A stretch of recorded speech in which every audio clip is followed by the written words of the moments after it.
When it comes to what your family eats and drinks, you know your choices matter. You're the expert because you know what fits your life. And getting it right starts with good information.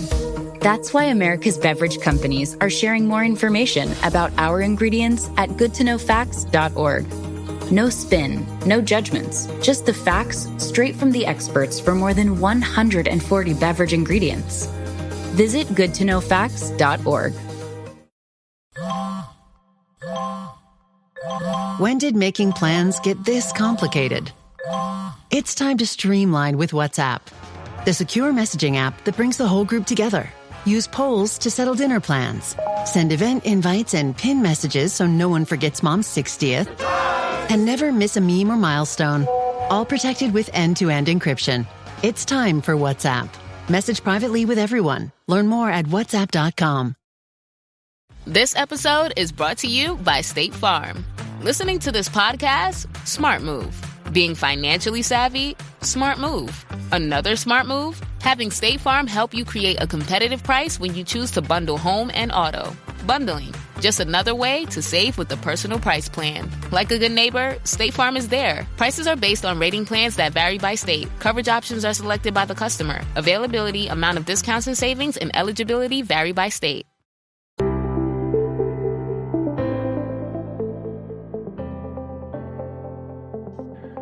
Hello and welcome to the Paddock and the Pavilion with me, your host, Stephen Wallis. On the 21st of November, the much-anticipated 2025-26 Men's Ashes Series will begin at the Optus Stadium in Perth, before the contest moves on to Brisbane, Adelaide, Melbourne and Sydney. Another classic battle between England and Australia awaits. In this special series of 5 episodes, I've been asking my guests for their thoughts on what we might see over the 5 tests, including former players, journalists, commentators, authors, a painter, a musician, a racehorse trainer, and more. Opening up part 1, it has to be Rick McCosker, the former Australian opening batter and a regular on this podcast.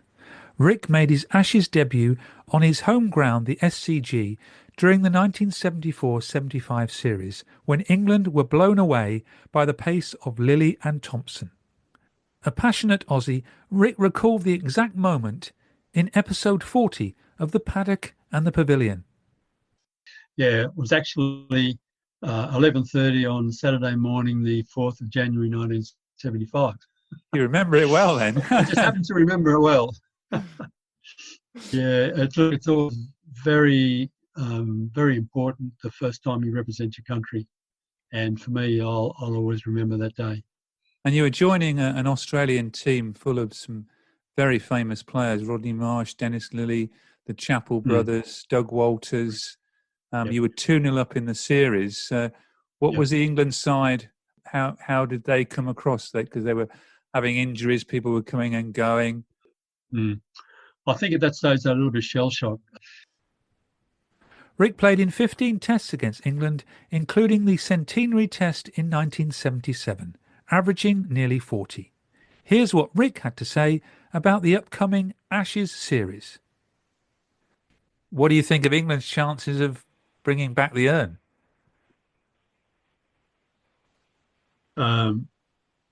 In a word, yes, you have a chance. I do believe there's some good talent in the current English side, and this will obviously depend on their selections. But I'd imagine that the most of the team that played against India would be selected to come out here. So there's some very, very good talent. There's some very good batting. It'd be interesting to see how our fast bowlers in particular go against your batting. And I think that will have a big bearing on what happens to the series. If your top 3 or 4, particularly if Joe Root keeps scoring hundreds, then yes, you've got a good chance. If that doesn't happen, if Cummins and Hazelwood and Stark can knock over those early wickets, then I think that England are going to struggle. But so that's a long answer. The short answer is yes, you have a chance. History says how difficult it is, though, for England to win in Australia. Yeah, very much so. But I think England team is playing different cricket to what they have done in the past. So whether that will be successful or not, I guess we'll find out. But it will depend a bit on their courage as to whether they're going to be able to continue that type of cricket if they lose a test match or if they get smashed in a particular innings. Will they have the courage to continue that type of cricket? If they have, then I think that they have a chance. But if they don't, then I think they're going to struggle. But so if they continue to play the way they're playing and it comes off, they're successful, particularly in the first couple of test matches, then they're right in with a big chance. Do you worry, as a former opening batsman for Australia, about the Australian top order? Yes, I am. Yeah, it is a worry. I'm not exactly sure what the selectors are going to do. So yes, it is, and I'm not sure what the answer is. I think probably the time has come for, at the beginning of a series, to have one or two new players in there. It's such a specialist position, and you can't have your middle order batsmen going up and trying to be openers or even number threes. It's too much of a specialist position. So they need to come up with something very quickly. I'm hoping they will, and because that will also be very important as to how they go against English fast bowlers, especially. You've got some pretty good, not just medium pacers. You've got pretty high standard fast bowlers. So if they can, unless Australia can withstand that in their first three and they can get runs, then it's going to take a lot of pressure off Smith and Head. So if they can't do that, well, then England again have got a really good chance. So those are the two things that are going to be very important. But you're still confident Australia will have those Ashes at the end of the series? I'm still confident that we'll have the Ashes at the end of the series. Partly because we're playing in Australia, and that's got a bit to do with it. I don't care too much about history. The fact that England haven't won here for quite a while, that doesn't count as far as I'm concerned. It's the makeup of your team and the leadership, and I think that the leadership is top quality, and so that gives you a good chance. But I still think that Australia win. I'm not prepared to say by how much, but I think they will. I'm pretty sure England will at least win one test, but at least. So they're certainly good enough to do that. Whether they'll win enough to take the Ashes back home, I don't think so. Glenn McGrath never thinks we're going to win a test match, does he? That's right. He always says 5-0, but he could do something about it. I can't do anything about it. I can say 5-0, but I can't do anything about it. Whereas Glenn could. Will you be going to Sydney for the Sydney Test, or? Well, at this point in time, I'll be going down one day. Probably that will be the only day, as far as I know, at this stage. But from what you said before, you won't be coming to Sydney. Is that right? No, I'm not going to the Sydney Test. I'm fortunately going to the Perth Test, the Brisbane Test, and Adelaide, and some of the Adelaide tests. Yeah. I'm looking forward to that. As I'm sure you are watching on the telly, aren't you? I mean, yeah, it will be for sure. Yeah, and the Ashes series, it's always it's the ultimate, so it always creates a lot of interest, and even a lot of our population, even though they watch a lot of one-day cricket, there's still a huge percentage will certainly, if they don't sit down and watch 5 days of a test match, they'll follow and know what's going on. Yeah, I think the hype for this one's going to be more than ever because the last series, the COVID series, no one from England could go out to watch it. So this one's going to be big, Yeah, I think. there will be. And I'm assuming that the Barmy Army will be here in their numbers, and that'll make life interesting. Yeah, I'm looking forward to a very good series. I think that we'll see some fantastic cricket, and there'll be some great individual performances, and from players of both sides. But I just think that our guys will be just that little bit too good. Next up, it's the turn of Chloe Hill, Northamptonshire's wicketkeeper-batter, and another guest who has featured regularly on the show. Chloe has been a key voice in our coverage of women's cricket throughout 2025. Here's what she had to say about the men's Ashes. Soon after the Women's World Cup, the focus will turn to the men's Ashes. What are your thoughts on that? I think you're going to be in Dubai when that's on, but... Yeah, no, I will be. Look, we can't look past the Ashes being in Australia, on home soil for the Australians. And it's certainly going to be a tough environment and tough conditions for the England men's team.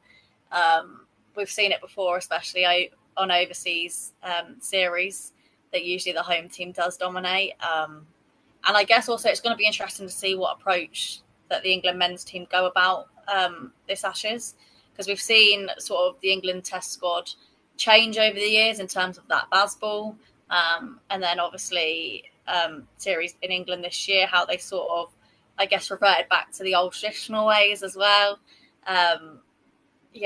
I guess I think it'll be an interesting series for sure, and I think it'll be a really good one as a fan and as a spectator. But yeah, I don't really want to say it again, but I think Australia probably will pip it as well. Even though I don't want them to. Obviously, I want England to be going over to Australia and causing an upset.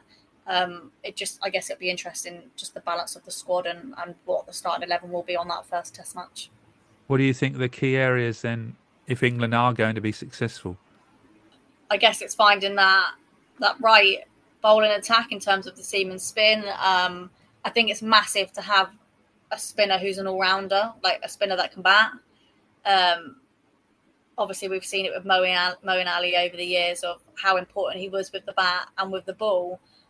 Whereas, obviously, Bashir coming in, he's probably not been the strongest with the bat.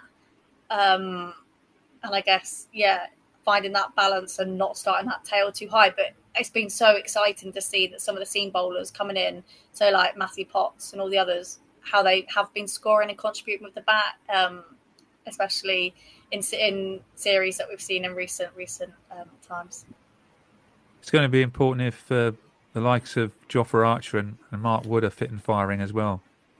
Yeah, exactly. Yeah, 100%. I mean, how great would it be to see Jofra Archer back in an Ashes series and causing a bit of upset out on those Australian wickets as well. We know that they're fast and hard, and I'm sure he would love to be running in and bowling quick and firing in a few short balls. And obviously as well, Mark Wood, them two together on their day, be a terrifying attack to face. And good luck, I guess, to the Australian batters. And as a player and a coach, how do you look at games through both eyes? Yeah, I'd say so. Yeah, 100%.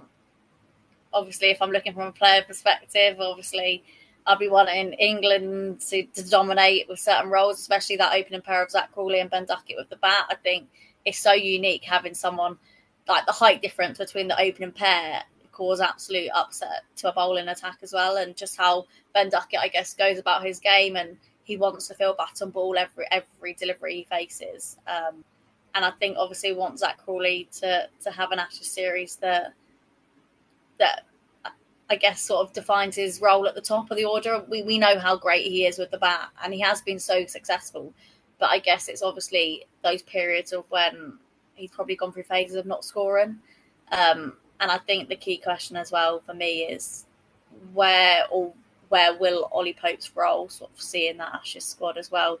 in terms of contributing with runs. Yes, on that point with Ollie Pope, do you think that Jacob Bethell should be in the side on the evidence of the innings the other day? Look, don't get me wrong. I think like Jacob Bethell is an exceptional talent, and yeah, he certainly is one that is going to be in that England side for a very long time, and Ollie Pope should be as well. But look, Ollie Pope's probably not had the scores and the runs that he probably wanted in an England shirt in the last 2 years. And I certainly think he should be worried that you've got a young, excited, talented cricketer coming through. But he was once that young, excited, talented cricketer, and he still is young. So if I look at it from a coach perspective, that he's obviously got that experience and knows how to handle the pressure and I guess what an Ashes series is about. And obviously we've seen that he's had the responsibility of vice captain as well. So it's sort of whether has he got a lot on his plate or what, I don't know. But I think Ollie Pope will probably be in that first starting 11. And then we may see some changes regarding Jacob Bethell going forward in the next few matches. But it's always good to have strength in depth anyway, isn't it? Oh, 100%. The players on that bench, you want them to know that they could walk straight into that side and perform. And you sort of want to have like a like-for-like replacement on that bench instead of, I guess, someone who you're not sure what role they would fit into. You know straight away that Ollie Pope, if he's not having the series that he wants or should be having, that Jacob Bethell can slot in comfortably into that role. And obviously, if we look at the bowling side as well, Gus Atkinson with the bat and with the ball, he has had an exceptional season with Surrey and with England. So he's another one as well that I'm sure we'll see him come into his own as well in this Ashes series. I mentioned briefly a couple of minutes ago you're going to be in Dubai. Will you be able to watch the cricket when you're coaching out in Dubai or training? Yeah, hopefully. I hope so. Obviously would love to have cricket on everywhere I go and watch, and I'm sure that it'll be on the telly, no doubt, wherever I am or in a bar or something like that. But yeah, we'll obviously try and be following it as much as I can and supporting as much as I can. Just let listeners know why you're going to Dubai. So got the opportunity, I guess, to gain some more experience with my coaching background.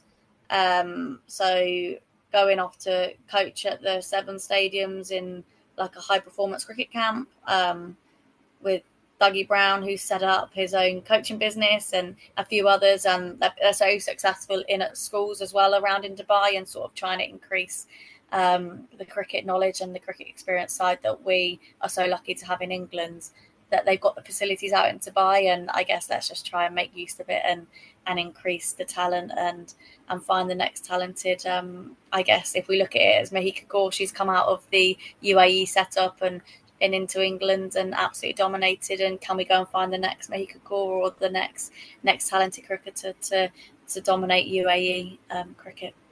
Great for your own personal development though, and learning as a coach. Yeah, 100%. I think something that's what I want to do later down the line is go into the game in a more professional level. And if hopefully I can gain some experience and help coach on the UAE women's side, or sort of shadow and have a look as well, I'll take that on board as well. And always looking at ways and areas for me to improve as a coach, let alone as a player. But I guess the older I get, the coaching route sort of is something that I can see more of as a career later down the line as well. And hopefully I can bring that back into the English domestic game and maybe, who knows, look to get a coaching career at the top of the game later down the line as well. Well, good luck with that. You're still very young yet. You can't get away. You can't get away with it though. I've got to have a prediction for you for the 5-test men's Ashes series. Oh God. I could sit on the fence and go like 2-2, and Australia retain it, but I do think England are going to win one of the test matches. I think there's going to be a draw. I'm going to go for a 3-1 to Australia. Although I'd love England to dominate and England to be 3-1. But I just think in Australian conditions, I think Australia obviously have got the home advantage. And we're going to see some good cricket either way. Coming next, Lee Smith, head coach of the Cambridgeshire women's team, and a previous guest in episodes 339 and 340. Lee joined me once again to share his thoughts on the upcoming Ashes series. Welcome back to the Paddock and the Pavilion, Lee. Hi, Stephen. Thank you. I think we last spoke in May when Cambridgeshire Women had just been playing the third round of the County Cup. Yeah, that's right. It feels a long time ago now. Great season. It's been a really enjoyable one, and that was a bit of a highlight throughout the whole 2025 season. Yeah, first year for Cams in Tier 3, the Cams women's team. How would you sum up the season? It's a good question, that, because I think in terms of building a team and building an environment, I think we're in a good place. We probably haven't had the results we'd necessarily wanted, but we've managed survival in the 50 over stuff. Only just went down by 0.01 run rate in the T20 stuff. So overall, mixed bag. But I think as a squad and where we're trying to go, we're in a good place. So just to explain to listeners, Cams are in Tier 3. So in the 50 over, you've kept in the top division of Tier 3. Yeah, Division 1 of both. And in the 50 over stuff, we managed to stay up. And then, in the T20 stuff, same Division 1 of the T20 and Tier 3. And only just went down to Tier 2. So better than expected or about where you thought you might be? We sort of went into the season not really knowing where we were going to be, really. Sort of a lot of learnings around some of the oppositions, and I think their average ages was probably a little bit older than what our squad was, and it probably showed in some of the games. But I think, overall, we performed in patches, we performed in spells, and I guess the key to it now is to come back next season and learn from those situations and those matches and go again. And you got to play at some fantastic grounds, though.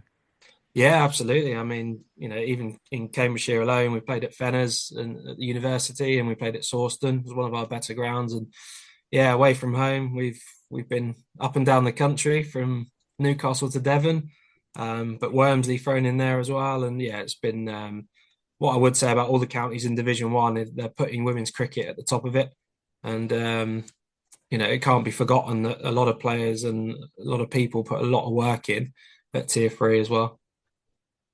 And playing at all these different grounds is great experience, and travelling and the team togetherness, moving around must be really helpful.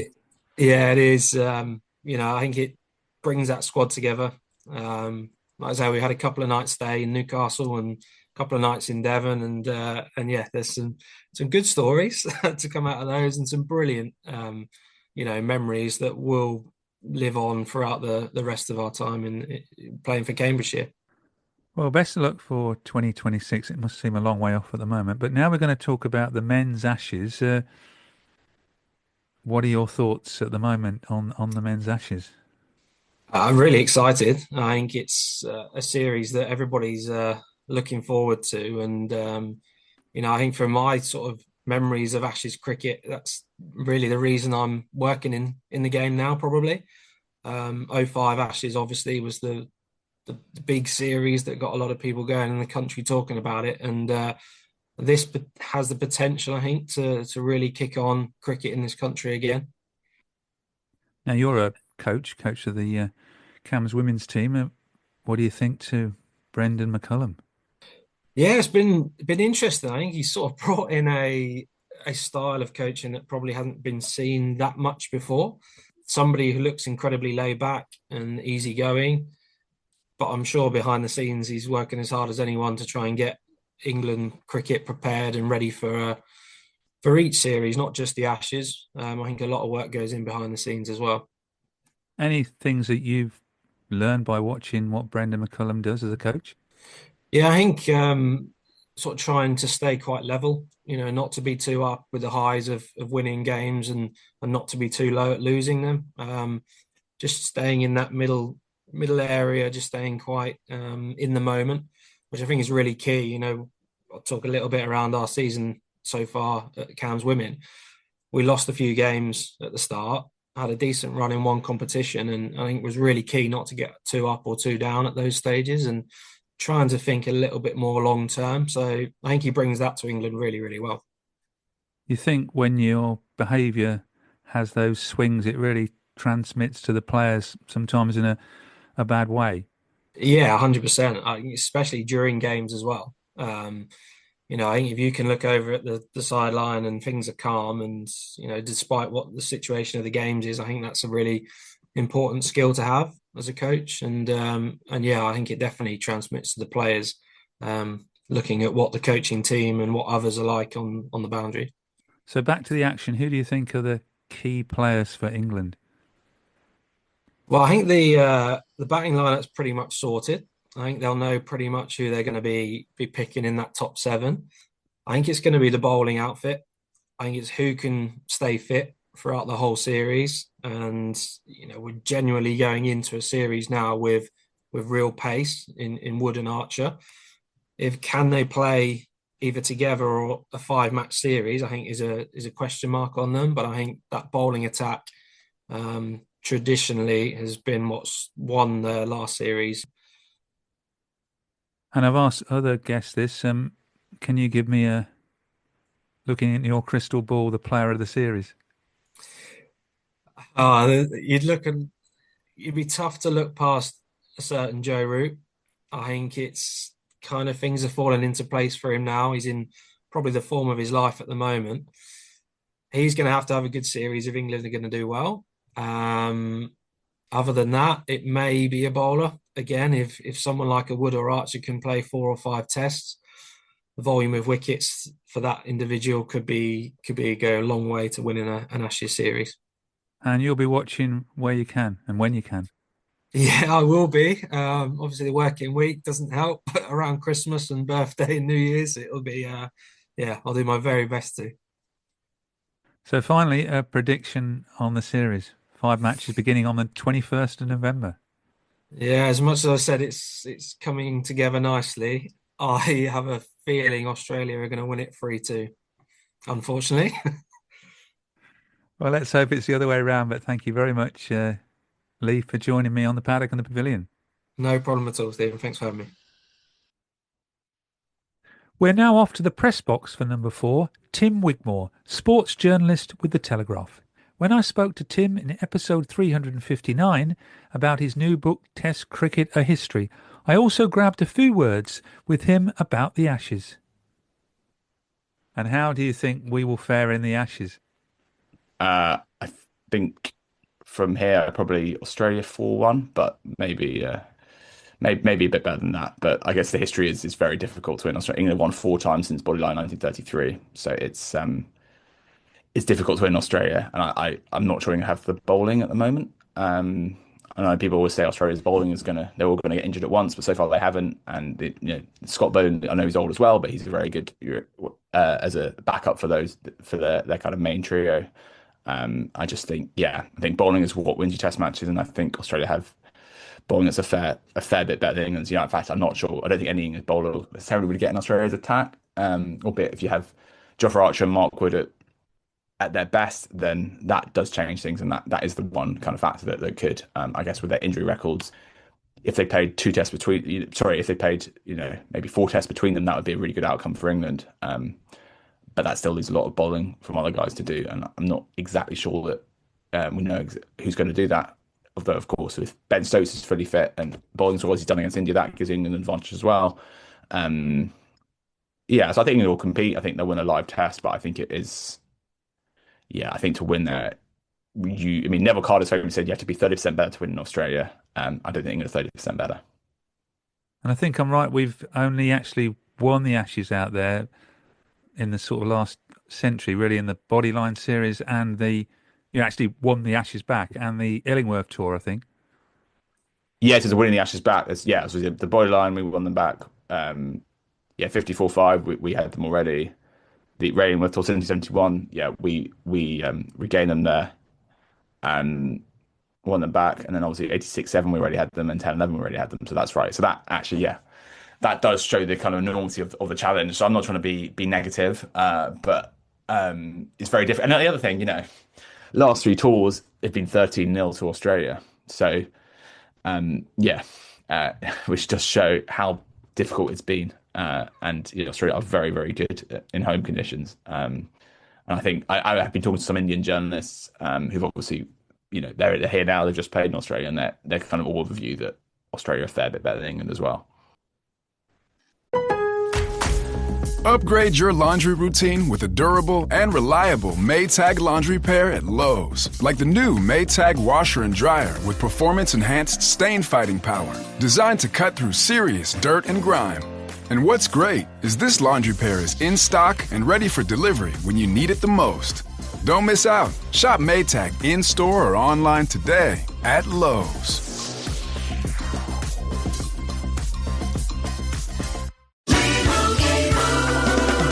Doug. Here we have the Limu Emu in its natural habitat, helping people customize their car insurance and save hundreds with Liberty Mutual. Fascinating. It's accompanied by his natural ally, Doug. Limu, is that guy with the binoculars watching us? Cut the camera. They see us. Only pay for what you need at libertymutual.com. Liberty, liberty, liberty, liberty. Savings vary. Underwritten by Liberty Mutual Insurance Company and affiliates. Excludes Massachusetts. Imagine fast hydration, combined with balanced energy, perfectly flavored with zero artificial sweeteners. Introducing Liquid IV's new Energy Multiplier Sugar-Free. Unlike other energy drinks, the ones that make you feel like you're glitching, it's made with natural caffeine and electrolytes, so you get the boost without the burnout. Liquid IV's new Energy Multiplier Sugar-Free Hydrating Energy. Tap the banner to learn more. And finally, signing off part 1, you'll hear from Kobus Olivier, CEO of the Ukrainian Cricket Federation, who was our guest in episode 370, I've Never Cancelled a Session. Kobus continues to do incredible work coaching children in Kiev. Hello again, Kobus. Hi, hello, Stephen. I'm going to start off well this time and get your name right. Remember last time I called you Michael, which was not a great start, but I think at the podcast went on, it just got better. So, but thank you so much, Stephen, for having me back on the show today. I really appreciate it, and I really enjoyed the last show, and especially talking about the Ashes. I mean, it's I think anyone that follows cricket, the Ashes, it's very nice to be able to talk about the Ashes to you. Well, we're recording today on the 8th of October. You're in that same coffee shop as the other day when I spoke to you. Have you got a little bit more news about your tour of the UK before we get to talk about the Ashes? Yes, we have. The unbelievable news is the first few people, myself and the assistant coach, Olena, we picked up our British visas yesterday. So the visas are beginning to come through. Now, it sounds like a very sort of not something that big, but it's actually huge because it's not that easy these days to acquire a visa. And I think probably the main reason why our visas are coming through without any problems is because of that letter, the invitation letter from Rugby School, which is such a prestigious school. The fact that we're going to the UK on an invitation from Rugby School is assisting us so much to get these visas, because we were really nervous that some visas could be turned down. So the first ones are now coming through. So I picked up mine and Olena's visas yesterday, and one of the kids' parents went to pick up a visa this morning. So it's beginning to all fall into place for us. And you're hopefully making some headway with getting some kit sponsorship for when you're over here. I've had some people reaching out thanks to your podcast. I've had some people from the UK reaching out, approaching sponsors on our behalf. So I'm very confident we're going to get some kit for the kids. I believe when we step off that plane at Birmingham Airport, we're going to look like a team. I'm very hopeful. It looks very positive on that side. Thank you so much. And that's 100% thanks to your podcast mentioning our tour. Turning then to the topic of our short chat today about the Ashes, England versus Australia. As a South African, is it still a series that excites you?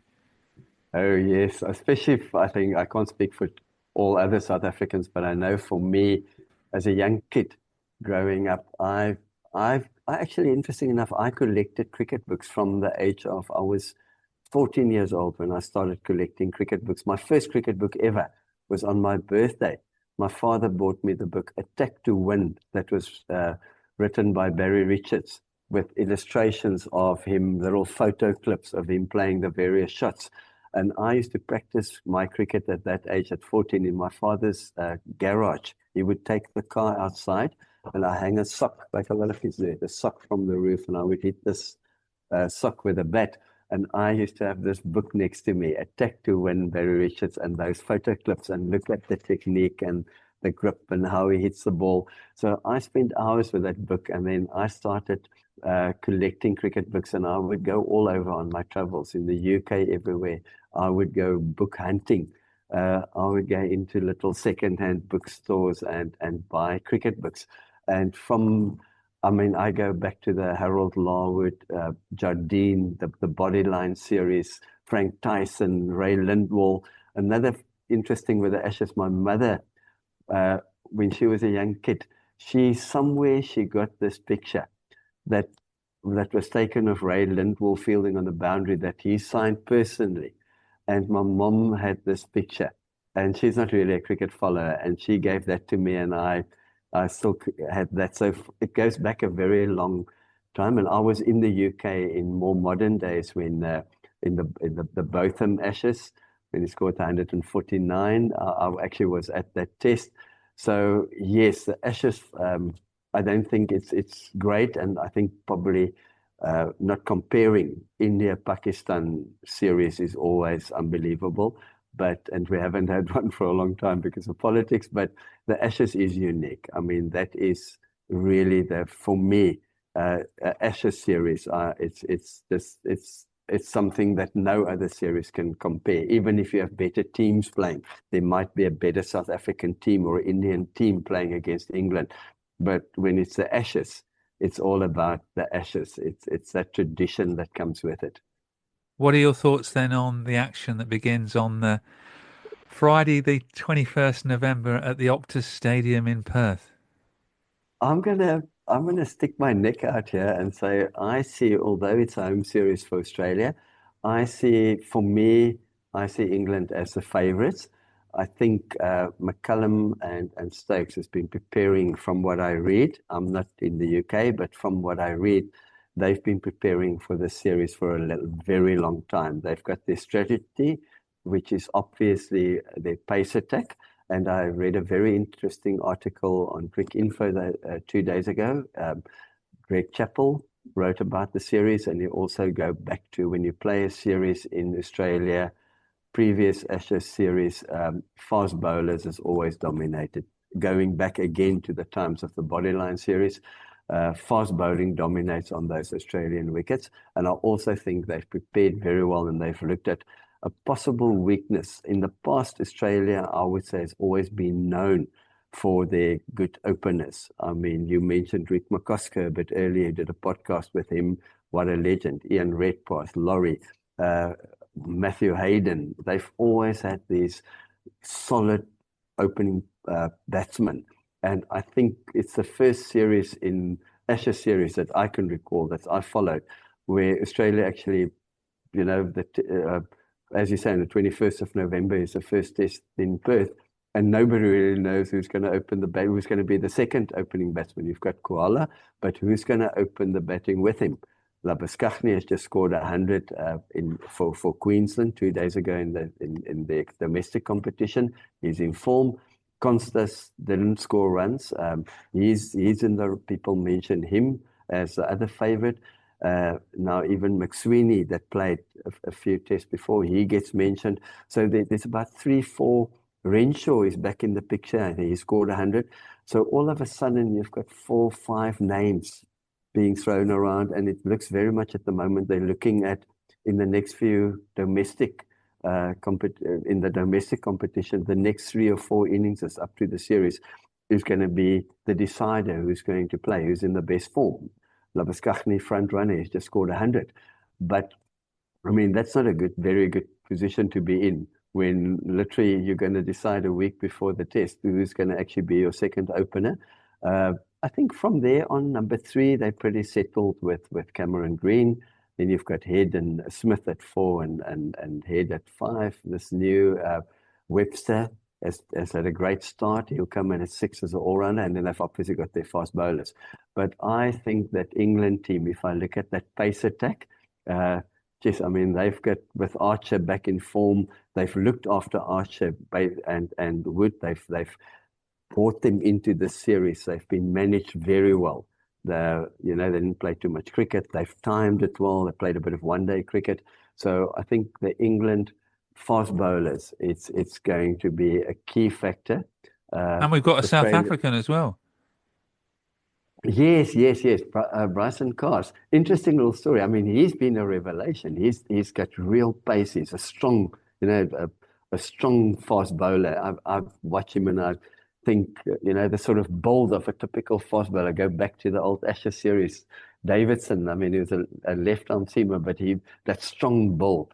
He's a strong guy. You look at his thighs, he's a strong build guy. He charges in, he bowls at good pace, he hits a deck hard, and he just absolutely reminds me so much of his father. I don't know if many people in the UK knows his father, James Cars, who was he had gas, he was a genuine quick. And I saw him for the first time many years ago. Must have been in the early 80s. I went to watch cricket at Newlands with my dad and Western Province at that time. They played a Currie Cup match, 3-day match against Rhodesia. And in Rhodesia at that time was busy with their war on the border. And James Cars was fighting in the war, actually. So he had a real military haircut. The typical military haircut where they cut it short on the sides and the back. And he was selected for that Rhodesia team. And they came out to play Province, and Western Province fielded most of the day. Brian Davidson, that played for Leicester. Yeah. He scored 100 that day. I'll never forget that. And then Province had to go and bat for about an hour at the end of the day. And John Nell and Robbie Drummond opened the batting. And this young guy that nobody's seen, this guy, he was a complete unknown. James Carr started measuring out his run-up, and he literally went all the way up to the side screen. And me and my dad, everywhere look at this youngster. I mean, he's like, what's this all about? And he came flying in, and I tell you what, he made those two Western Province openers were ducking and diving. It was, I would say at that time, we didn't play Test cricket. At that time, we were still banned from Test cricket South Africa because of apartheid. So the fastest spell I've seen in domestic cricket up to then was Mike Proctor had a spell at the Wanderers where he played for Natal against Transvaal, and he bowled a spell there that was the quickest or the fastest I've ever seen. Now James Cars that night bowled for that hour was of the fastest bowling I've seen. So his father was a genuine fast bowler. And then also, I never really heard of Bryson Cars. I think he's 30 years old already. I could be wrong. But all of a sudden, I see he's now like in the England setup. He did well. And this is a huge series for him. And his old man must be so proud. He could do quite a bit of bowling. His back of the length stuff could do well in Australia. Yeah, and I think he just, if you look at that whole, those, you've got, what I think is going to be very much this England fast bowling attack against Australian batting lineup that's maybe, okay, Head and Smith, there can't be any doubts about those two. But the top three, I would say, could be a bit vulnerable. Cameron Green just came off a very good series in the West Indies. He didn't score huge runs, but he was consistent. He's a good player. Hopefully he'll be bowling in this series, which would make a big difference to the balance of the bowling attack. But I do think the key to this for me, the two big key factors is going to be that England pace attack, especially Wood and Archer up front, and then the support. Tongue is bowling well. You've got Potts there, you've got Cars there.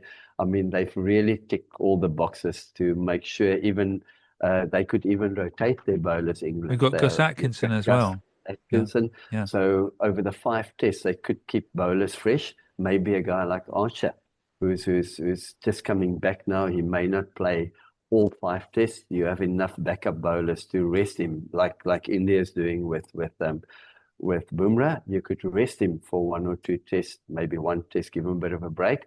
So I think England, as far as that is concerned, they've really done their homework. The England top order is settled. I mean, Crawley and Duckett, I mean, Ollie Pope, I don't know. That's a bit of a debate. Is Ollie Pope going to bat, or are they going to go for Bethel? I personally think they're going to go for Bethel. Young, new face on the block, but he looks a solid little player. And then you've got Joe Root, obviously, Stokes. So I think England, for me, is just a more settled side. Australia, I don't know. The one other factor, I'll keep it short here, but what is quite interesting, I think England has put all their eggs in one basket with that pace attack. Bashir, to be honest, I still don't see him winning a test for you on day 5, whereas, everyone's talking about the pace, also the Australian pace attack. I mean, we don't even have to discuss that. You've got in Mitchell Stark, you've got Hazelwood, you've got Boland as an extra bowler, you've got Cummins. If anything happens to their top 3 bowlers, you've got Boland to step in. He's done incredibly well. His record in Australia is phenomenal. So they've also, on the fast bowling side, both sides are probably very much equal. But if you look at in any test, I still believe in Test cricket, if these tests probably mostly could go to day 5, day 4, and the spinners will come into play. And Lyons, I mean, he can, and he has won test for Australia on the 5th day. I don't know if England is, I think when it comes to that, you've got Joe Root to bowl a bit of extra spin. But I think that could actually, in the end, that could be the one factor where England could have gone wrong with team selection, but actually, you can't say they went wrong, because Dawson is also not going to, I can't see him winning a test for England on the 5th day. So I think the spin lines could be a key player in the series when the tests do go to the final, day 4, day 5, and spin comes into play more, wickets starts turning a bit more. I think there England could find themselves in a bit of trouble where they don't have a Lions, for instance, that can win the test on the last day. And how will you be watching the men's Ashes in Ukraine? Will it be radio? How will you be watching it?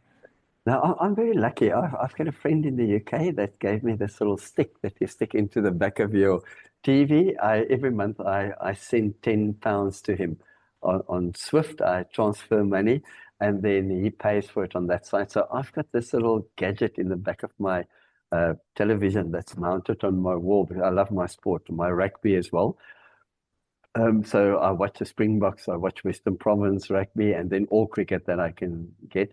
So I've got all the channels. I watch the 100, I watch the T20 series in England, I watch all tests. So I've got access to all cricket, and I watch it. I spend most of my time here, either watching cricket or down the bomb shelter. What I'm just hoping for is that it gets a bit more quiet, because obviously if we're under drone attacks, which is very frequent now, I may end up not watching any cricket, but just sitting hold down in the bomb shelter. So I'm a bit worried about that.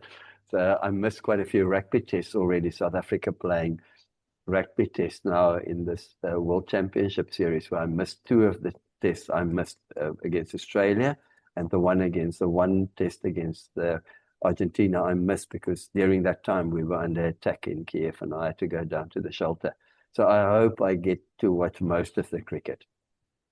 And will you be having some of your own podcasts with former South African star batter Daryl Cullinan? I'm very glad you asked that question. I can do a bit of promotion for my podcast with Daryl. I've already spoken to Daryl. We will definitely do a preview to the Ashes. In that one, I'll be very quiet. I'm being honest, when I'm with Daryl in a podcast, I try not to get too smart, because Daryl is just, his knowledge of the game and at the level where he's played, I keep quiet there, and I let Daryl do most of the talking, and I really look forward to get Daryl's views on the Ashes, which is a real expert view. I'm not an expert. And then also we will do, hopefully, as the test series starts, we can do regular updates, little podcasts on the previous test, and then talking about the next test. So I will definitely be covering the Ashes with Daryl, yes. Time then for your prediction for this year's men's Ashes, or the Ashes of 2025-2026. Sounds like you're going to select England. I'm going to, and I'm going to make it I'm going to go. I don't see this England team being involved in any draws. It's just not their mindset. McCullum and Stokes, they don't draw tests. So I think it's going to be 5 tests with results, weather permitting, and I'm going to go 3-2 for England. Well, thanks for that, Kobus. Nice to hear you're predicting England getting the Ashes back. We don't do that often in Australia. 2010-11, we did win the series, but we actually held the Ashes. And I think the last time we actually won the Ashes back in Australia, when we didn't hold them, we have to go back to Illingworth's side in 1970-71.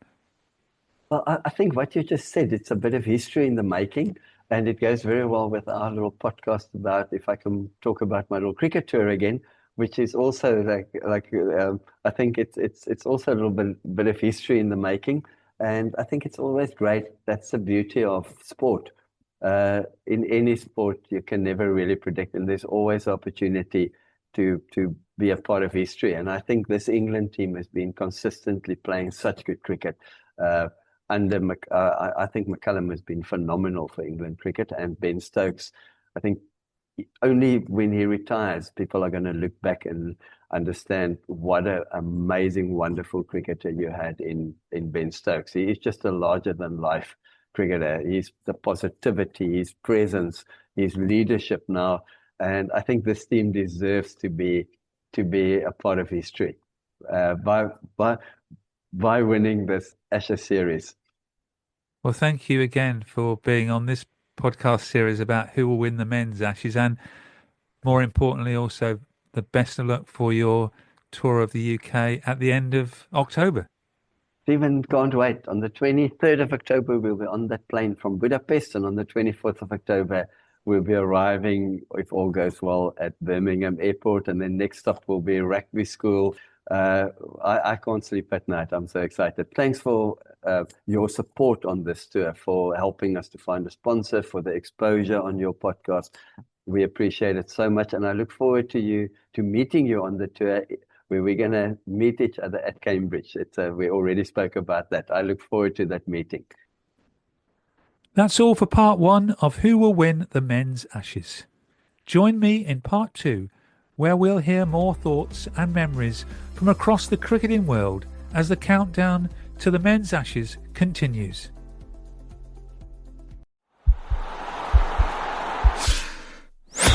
This podcast is part of the Sports Social Podcast Network.